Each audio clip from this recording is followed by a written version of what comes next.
Oh, thank you, thank you. Thanks for having me in your computer, I guess. Sure. There's something alien out there. So I was thinking about your career and how versatile and how adaptable you are, because we have seen you being a priest, a police officer, bus driver, all these roles that you have had in your life.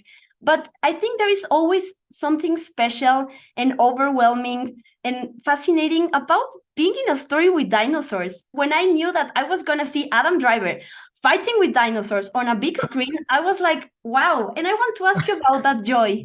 Yeah, no, it keys into everything that being a kid and loving dinosaurs. Like you don't get often an opportunity to do that, and me seeing Jurassic Park, the first Jurassic Park, for the first time with my parents, to be in a movie that was about dinosaurs that was also a family movie seemed rare, and that it wasn't a movie that was driven by that. It wasn't all just the spectacle, that there was room enough to create, characters with big themes.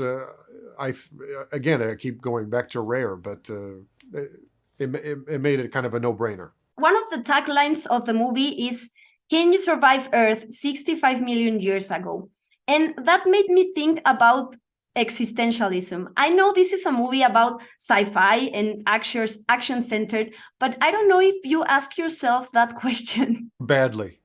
I think if I was in the movie, and I was, the movie would be over when he decides to leave the ship. I think I would just kind of stay there and and just wait for death the natural way, as opposed to chasing it in being at the bottom of the food chain and being ripped apart by maybe this is going darker than what you were meaning to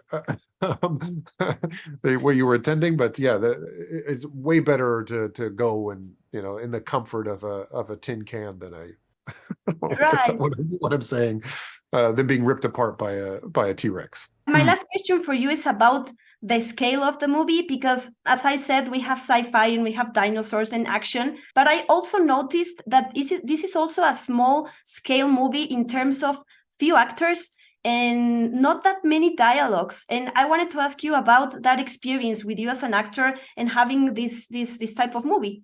Well, I mean, that's you're saying it. It's like it's going to be dinosaurs. It's going to be this big environment, but at the same time, it's going to be small. It was a great mix of a lot of elements that I thought was pretty unique, and that there wasn't going to be a lot of dialogue. So the physicality of it was just as important as them speaking. Which, to be honest, I forgot that we weren't speaking as much, because we were talking a lot in between takes about what we were doing, the storytelling that was happening physically. So to me, it was kind of obvious what we were saying. I just got engrossed in that was the language of this one, where we didn't talk, but we were communicating the whole time, which is a big part of the movie, obviously. Adam, I have to wrap. Thank you so much. It was a pleasure. Thank you very much. Nice talking to you.